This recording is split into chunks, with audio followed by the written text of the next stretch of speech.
Baik, apa kabar Bapak Ibu semua? Senang sekali kita bisa berkumpul dan bertemu walaupun tidak secara personal, tetapi melalui online. Tapi ini justru bisa menjangkau lebih luas. Kita akan belajar sedikit secara pendahuluan, kilas balik sebetulnya bagaimana sih sejarah sampai ada pola makan vegan dan ada kata vegan yang tentunya dimulai dari kata vegetarian. Jadi vegan mengambil 3 huruf pertama dari kata vegetarian yaitu veg, V-E-G, dan 2 huruf terakhir dari kata vegetarian itu A-N atau an, sehingga digabung menjadi vegan.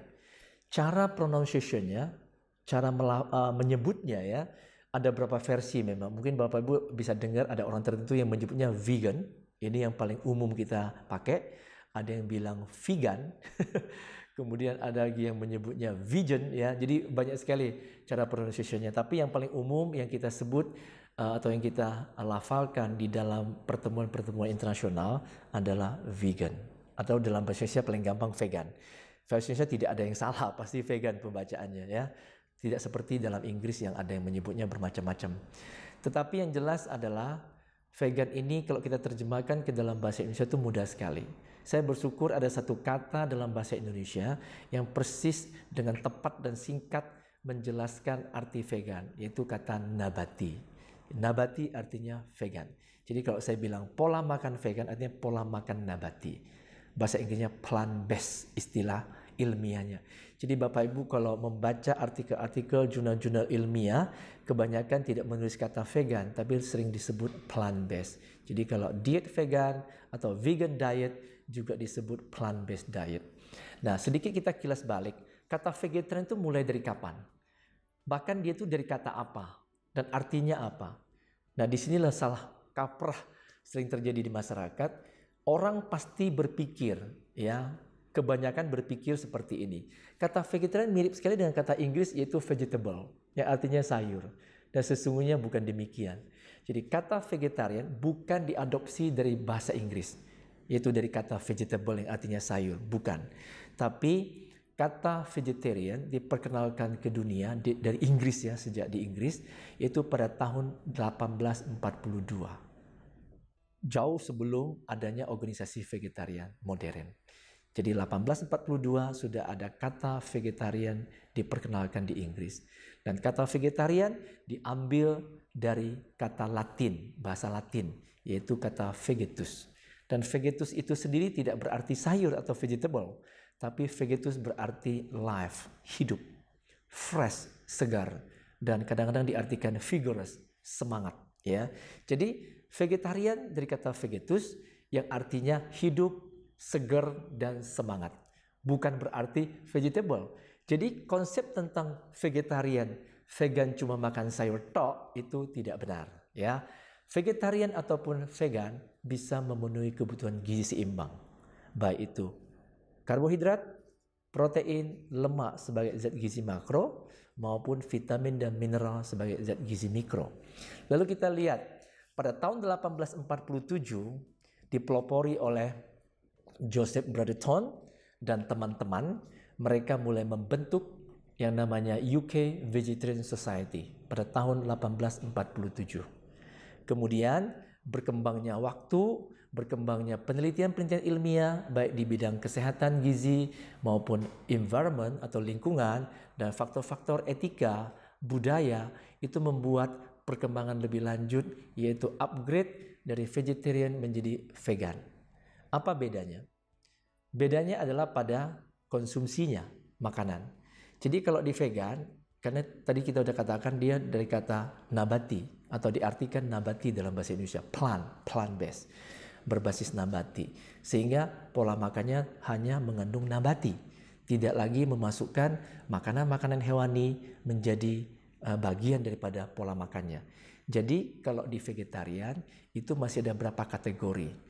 Ada yang disebut lacto-vegetarian atau vegetarian lacto. Lacto itu artinya susu.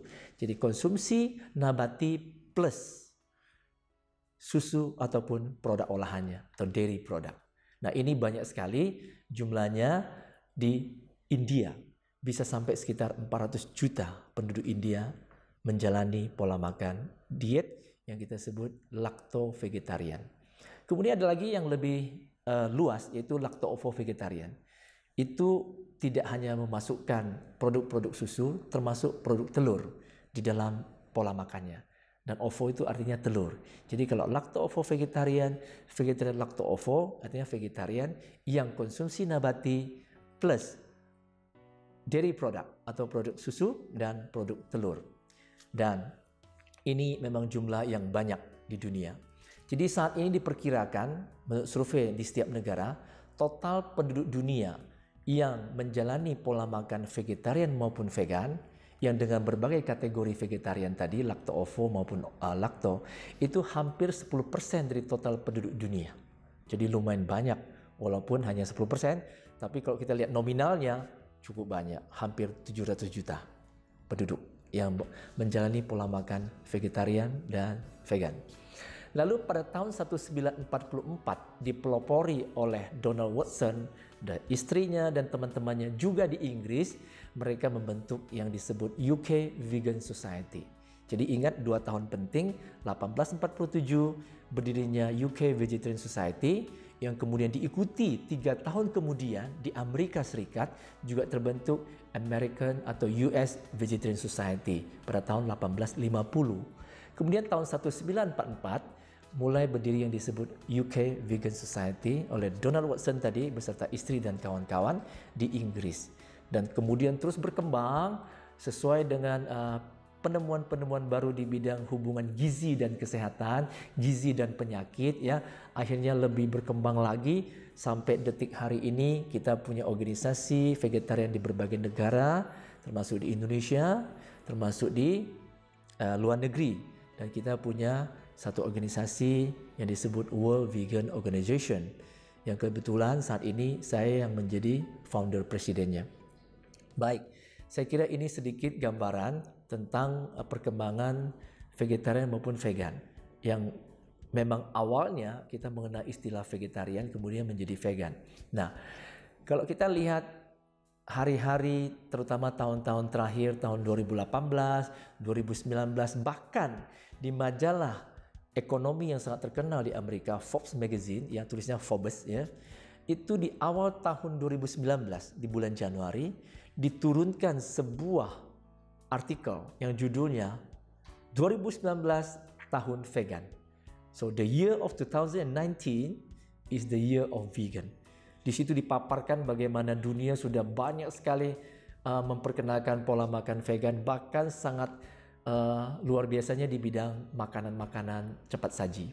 Walaupun kita tahu makanan cepat saji tidak sesehat makanan utuh atau makanan segar, tapi ini sebuah tren baru yang sampai masuk kepada waralaba makanan cepat saji yang tadinya hanya menjual atau menyediakan makanan-makanan berbasis hewani, tapi sekarang populer makanan-makanan nabati seperti apa kita sebut sebagai vegan burger ya, yang sebetulnya terbuat dari nabati, kacang-kacangan, bisa dari kedelai, bisa dari chickpea ya, dan sumber-sumber protein tinggi lainnya yang kuantitas dan kualitasnya juga bagus untuk kesehatan tubuh kita.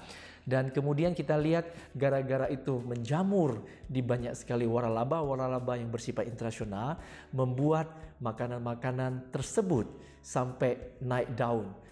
Share-nya, sahamnya meningkat luar biasa dan pertumbuhan penjualannya sampai mencapai 150% peningkatan penjualan pada tahun 2019.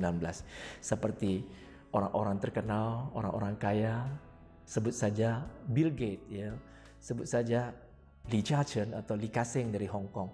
Mereka sampai menginvest di perusahaan-perusahaan yang memproduksi makanan-makanan berbasis nabati tapi seperti cita rasa daging. Contoh kasus seperti pada Beyond Meat. Kemudian apalagi Impossible Food ya. Mereka itu sampai menaikkan nilai sahamnya luar biasa 5 kali lipat gitu ya. Dan penjualannya naik sampai 150% gitu dalam setahun. Jadi sesuatu yang sangat menarik terutama para pebisnis gitu ya untuk berkecimpung di bidang makanan nabati. Saya kira itu sedikit gambaran dan cita rasanya juga tidak kalah walaupun dia bukan dari daging hewan, terbuat dari protein nabati dan juga makanan-makanan nabati yang lainnya. Saya sendiri sudah mencobanya pada tahun lalu baik di Amerika maupun di Eropa. Jadi itu sedikit sharing saya tentang bagaimana perkembangan dan sejarah tentunya dari vegan sampai detik hari ini. Mudah-mudahan pada kesempatan yang akan datang kita akan membahas bagaimana pola makan panduan makan vegan atau panduan pola makan nabati bagi tubuh kita supaya kita cukup gizi, tidak kelebihan, tidak kekurangan sehingga kita bisa hidup sehat. Baik, terima kasih, sampai jumpa.